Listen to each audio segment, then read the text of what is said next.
de lengua materna, español de primer grado de secundaria, les damos la bienvenida a la programación de Aprende en Casa.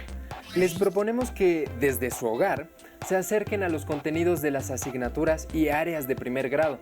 Y les sugerimos que preparen un cuaderno o una hoja de papel y un lápiz o pluma para que realicen sus anotaciones, preguntas y actividades, y que también preparen su carpeta de experiencias para que en ella incorporen las respuestas de las preguntas que les haremos al final de la sesión. Los programas que les presentamos les serán de gran ayuda para su crecimiento personal y para cuando regresen a la escuela, una vez que se supere exitosamente esta situación. Entrando en materia, les comentamos que el propósito de esta sesión es que conozcan el uso de diversos tipos de textos como recurso para narrar una historia. Como estudiantes, han tenido la oportunidad de acercarse muchas veces a la literatura. Han podido conocer sus aspectos externos, como los valores, la cultura y las maneras de ver el mundo que se plasman en ella.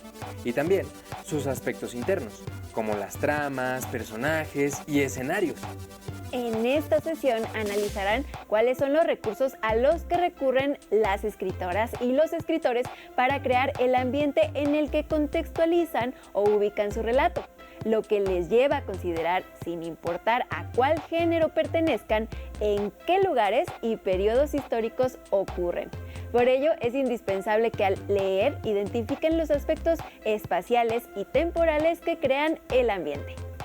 Cuando han leído un texto narrativo, ¿se han puesto a pensar a qué ha recurrido el autor o la autora para que ustedes pudieran imaginar a los personajes, la época en la que transcurre la historia, las características de los lugares y las situaciones que enfrentan? Sin duda, la vida cotidiana tiene la necesidad de describir, ya sea un lugar, una persona o un hecho particular. Sin embargo, es en los relatos escritos en donde la descripción ocupa un papel fundamental. En la creación de ambientes y objetos, también existen descripciones que pueden influir psicológicamente en las asociaciones que, con distintas ideas o sensaciones, ustedes como lectoras y lectores pueden tener. Tal es el caso de los colores, por ejemplo, el negro con el misterio, el rojo con la pasión o bien el azul con la tranquilidad. ¿Se han preguntado cómo se construyó el ambiente de una novela de terror como Drácula? ¿Y cuáles fueron los recursos que su autor utilizó para crearlos? Con el propósito de que puedan conocer más acerca de los recursos literarios que las autoras y los autores usan para crear una diversidad de ambientes, las y los invitamos a ver el siguiente video.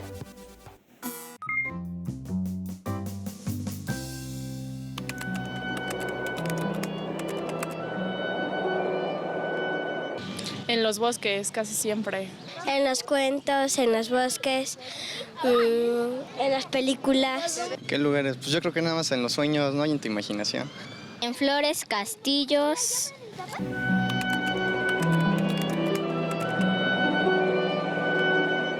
Una hada. No sé, un duende. No sé, a lo mejor un príncipe. Ariel. ¿Por qué Ariel? Porque me gustaría ser una sirena.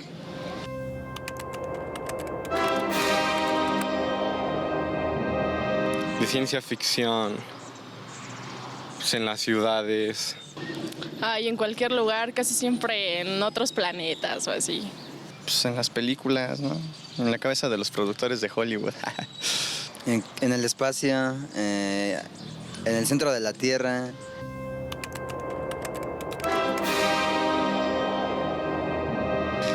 Pues no sé, a lo mejor y sueños guajiros, ¿no? Porque pues aparecen así un buen de cosas que dices, pues qué onda, esto ni pasa en la realidad, pero pues igual, ¿no? Se vale soñar.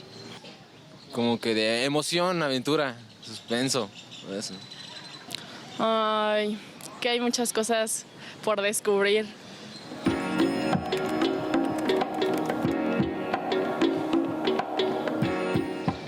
En ciudades grandes, metrópolis, no sé, como Nueva York, Tokio, ¿no? Así. En las ciudades, en las metrópolis. Pues en ciudades con muchos problemas, como aquí el distrito y todo eso.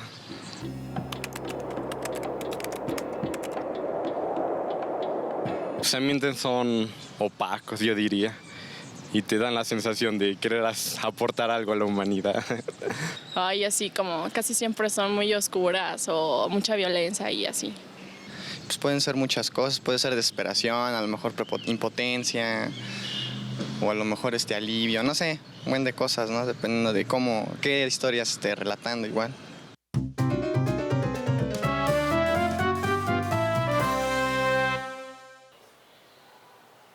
Estamos en compañía del doctor Vicente Quirarte, quien nos orientará sobre cómo se construye el ambiente de un relato de terror. ¿Cómo defines el ambiente físico y psicológico de la novela Drácula? Al contrario de la novela gótica tradicional, lo que hace Stoker es situar sus situaciones y sus personajes en el momento en que el lector está enfrentando el texto. Es decir, que él nos sitúa, bueno, si bien la novela comienza en los Cárpatos, después se traslada a Londres y todo ocurre en lugares y en fechas, en restaurantes, en oficinas de abogados, en hospitales, que son familiares a un lector de ese momento. Ese es el gran secreto de Drácula y que me parecería un elemento fundamental para construir cualquier relato de terror. ¿Qué es lo que hace tan memorable, entre otras cosas, la novela Aura de Carlos Fuentes? El hecho de que la sitúe en la casa de Donceles. Son numerosos los jóvenes lectores y los no tan jóvenes que les encanta hacer esa peregrinación en busca de la casa de Aura. La pregunta de Herzog, aplicada al castillo de Drácula, puede aplicarse a todos los enclaves de la literatura de terror. ¿Dónde está el castillo de Drácula? Hay varios históricamente comprobables, pero el castillo de Drácula está en la imaginación. ¿Qué recursos usó Stoker para construir los ambientes de esta novela? Sobre todo estas diferentes escrituras, acudir al diario, a la taquigrafía, a la nota de periodística, al discurso pleno de personajes que también están plenamente definidos. Una mujer vanidosa y superficial como Mina, que resulta ser la primera víctima del vampiro, y quien lo vence es la mujer autónoma, la mujer inteligente, la mujer culta, la mujer leal, la mujer que finalmente tiene todo el arsenal intelectual y emotivo para vencer el deseo y la maldad encarnados por el vampiro. Es muy interesante.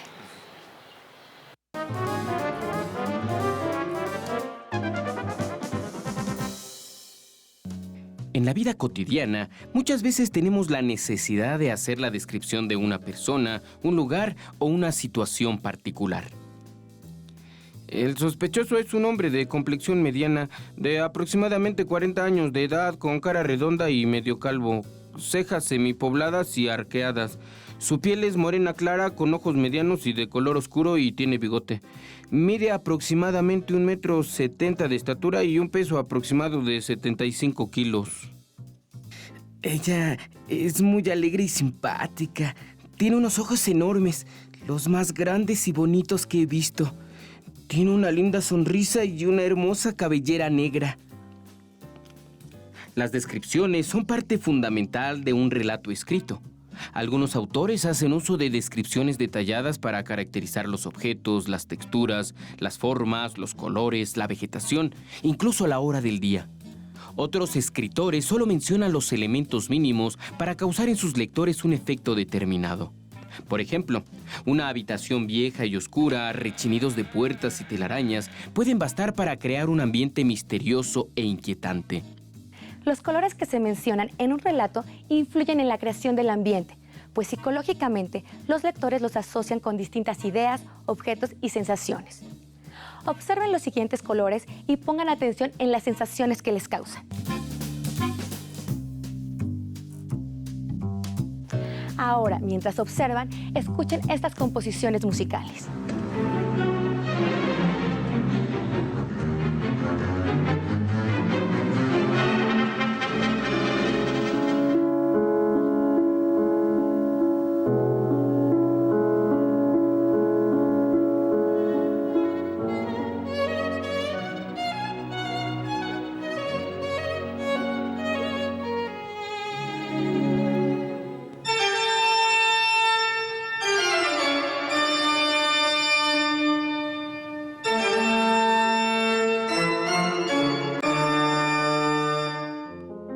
los psicólogos asocian el color rojo con la pasión, el azul con la tranquilidad, el amarillo con el humor y la actividad, el negro con la oscuridad y el misterio.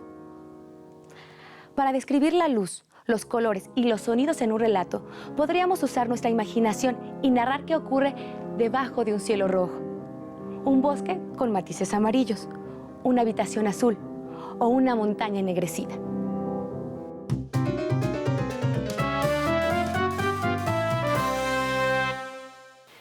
Hemos hablado de las descripciones y cómo permiten construir el ambiente de un relato. Doctor, ¿podrías explicarnos qué es la narración indirecta y cómo se usa este recurso? Bueno, como dijimos antes, la voz del vampiro en la novela Drácula es articulada en muy pocas páginas. Como lo ha hecho Leonard Woolf con gran paciencia, el gran estudioso de Drácula, solo en un pequeño porcentaje de las 400 páginas de la edición original habla el vampiro. Lo más interesante es cómo a través de la narración indirecta, Stoker logra hablar del horror sin nombrarlo. Como decía Stéphane Mallarmé, el secreto de la literatura y el secreto de todo arte consiste no en nombrar la cosa, sino el efecto que produce.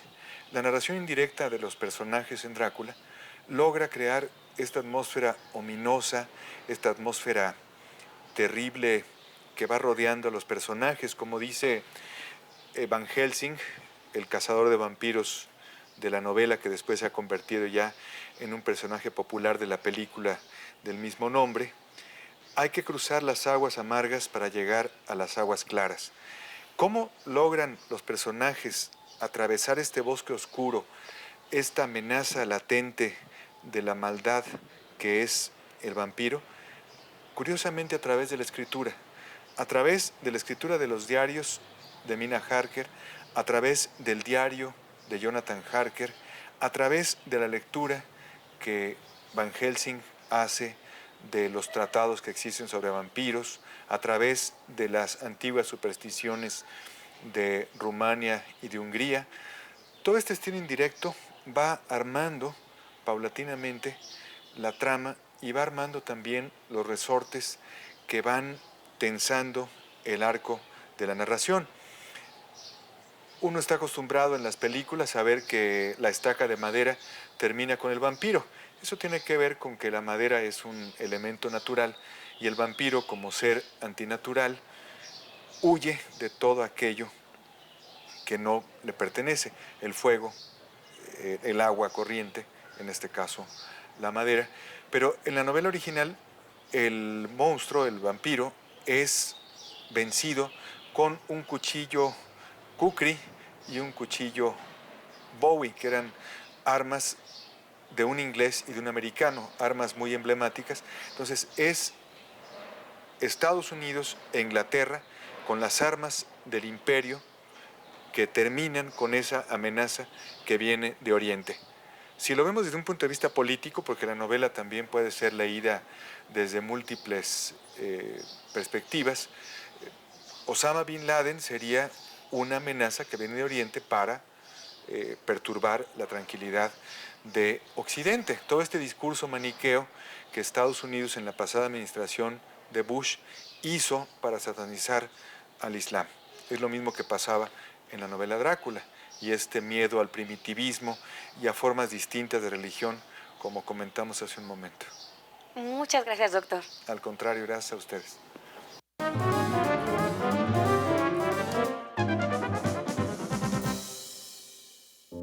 Distinguida señorita, escribo a ruegos del señor Jonathan Harker, quien no se encuentra bastante fuerte para hacerlo en persona, aunque su salud mejora. Hace casi 6 semanas se encuentra bajo nuestros cuidados, convaleciente de una violenta encefalitis. Llegó desde Klausenburg y necesitará unas semanas de descanso en nuestro sanatorio de la montaña. Me habla mucho de usted y dice que pronto será su esposa. Les deseo toda la felicidad del mundo. Ha sufrido una impresión horrible. según afirma nuestro doctor, y en sus delirios decía cosas espantosas. Hablaba de lobos, de venenos y de sangre, de espectros y demonios y cosas que no me atrevo a mencionar. Habrá de tener usted cuidado al hablar con él. Debíamos haber escrito hace tiempo, pero no sabíamos nada de sus familiares y no llevaba encima ningún documento que pudiera orientarnos. Tenga la seguridad de que está bien atendido, pero cuide de él. Tienen ustedes por delante muchos, pero muchos días de felicidad. Hemos terminado por el día de hoy. Los invito a retomar las ideas que nuestro especialista nos dio y aplicarlas en nuestros relatos. Hasta pronto. Como pudieron darse cuenta, a través del uso de la narración indirecta, es posible que hablen de algo sin nombrarlo. Esto lo vieron en la explicación de cómo se articula, en muy pocas ocasiones, la voz del vampiro a lo largo de toda la novela Drácula, y el autor habla del horror sin nombrarlo. Recuerden que en las novelas pueden encontrar diferentes tipos de narradores que transmiten una historia. Por ejemplo, el narrador protagonista, que describe y refiere a otros personajes desde su punto de vista y con sus palabras. Y el narrador omnisciente, que hace referencia a lo que dice un personaje sin citarlo textualmente y usa un estilo indirecto. Por otro lado, tomen en cuenta que para analizar un texto narrativo, sin importar su género, es importante que conozcan cuál es su ambiente físico y psicológico y cómo es que las escritoras y los escritores hacen uso de descripciones detalladas para caracterizar las formas, los objetos, las texturas y los colores, o en otras ocasiones recurren a descripciones mínimas para crear un efecto misterioso e inquietante en sus lectores. Ahora, para que puedan ahondar y reforzar sus conocimientos sobre los tipos de narrador y las voces narrativas, las y los invitamos a ver el siguiente video. En una novela, se pueden relatar los hechos desde afuera o elegir a un personaje que con mayor o menor protagonismo vaya contando la historia desde dentro. Veamos ejemplos tomados de 3 novelas policíacas para identificar qué tipo de narrador utilizan. Sam Spade tenía el simpático aspecto de un Satanás rubio. «Sí, cariño», le dijo a Effie Perrin. Era una muchacha larguirucha y tostada por el sol. Acabó de cerrar la puerta tras de sí y dijo: «Ahí fuera hay una chica que te quiere ver». Una mujer joven pasó por la puerta. Avanzó despacio, mirando a Spade con ojos a la vez tímidos y penetrantes. «¿En qué puedo servirle?». Ella contuvo la respiración, le miró y tragó saliva. «¿Por qué no me lo cuenta todo desde el principio?», dijo Spade. Un narrador omnisciente cuenta la historia desde fuera. Lo sabe y conoce todo acerca del relato, inclusive lo que ven, sienten o piensan los personajes. Utiliza la voz narrativa en la tercera persona gramatical. Él, ella, ellos, ellas.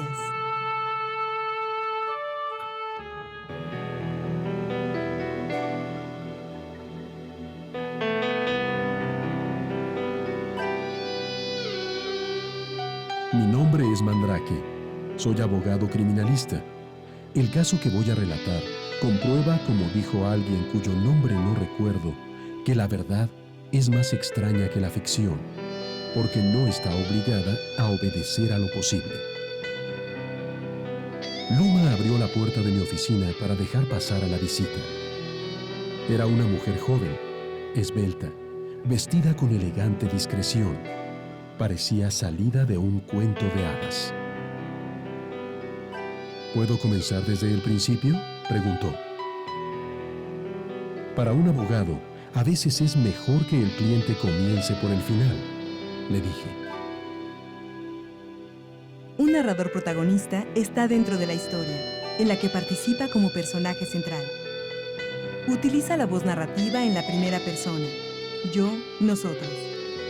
Una de sus características es que sabe de la historia, gracias a su participación en ella, aunque muchos aspectos le puedan quedar ocultos.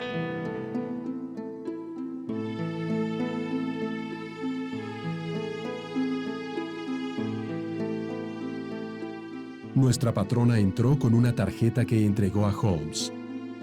Miss Mary Morstan leyó en la tarjeta: «Diga a esta señorita que pase». «No, no se marche usted, doctor», dijo dirigiéndose a mí. «Quiero que presencie la entrevista». Lentamente entró Miss Morstan en la habitación. Era una joven rubia de regular estatura, cuidadosamente vestida. Me fijé en que cuando cogió la silla que le tendía a Sherlock Holmes, toda ella era presa de una violenta emoción. Holmes se frotó las manos y una viva curiosidad se dibujó en su cara. «Veamos. Hable usted», dijo secamente. Finalmente, el narrador testigo está dentro de la historia y participa en ella, pero como observador. Utiliza la voz narrativa en la primera persona cuando participa en la historia, y la tercera persona cuando solo describe lo que observa. Otra particularidad de este tipo de narrador es que solo puede conocer los acontecimientos en los que estuvo involucrado, o aquellos que le han sido relatados por alguien más. Tomando en cuenta lo anterior, ¿qué tipo de narrador tiene la novela La Perla de John Steinbeck?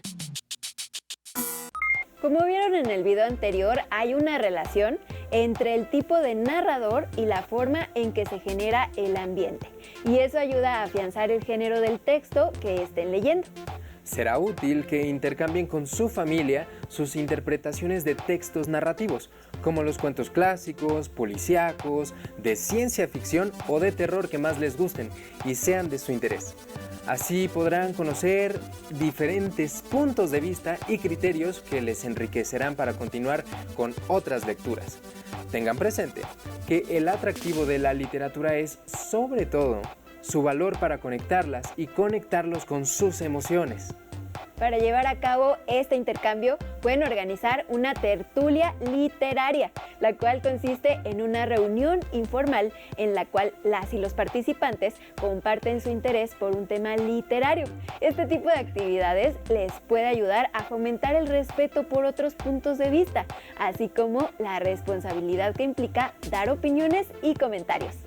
Las y los invitamos a anotar y responder las siguientes preguntas. ¿En qué tipo de ambientes les gusta que ocurran las novelas? ¿Qué género narrativo prefieren? ¿Cuál es su personaje favorito de algún texto narrativo que hayan leído?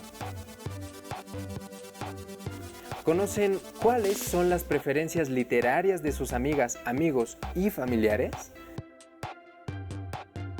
¿Qué texto narrativo les gustaría compartir en una tertulia literaria? Posteriormente, a partir de alguna de las preguntas anteriores, elaboren una reseña de un texto narrativo que hayan leído. También comenten lo que hayan aprendido con su familia y recopilen sus notas, respuestas y reflexiones en su carpeta de experiencias para compartirlas con sus compañeras, compañeros y docente cuando regresen a la escuela. Finalmente, les recomendamos realizar la lectura de El horrible sueño de Harriet, del autor Anthony Horowitz, la cual forma parte del acervo de los libros del rincón de la biblioteca escolar. Recuerden que mantener la sana distancia es también protegerse. No se pierdan las siguientes sesiones de Aprende en Casa. ¡Hasta la próxima!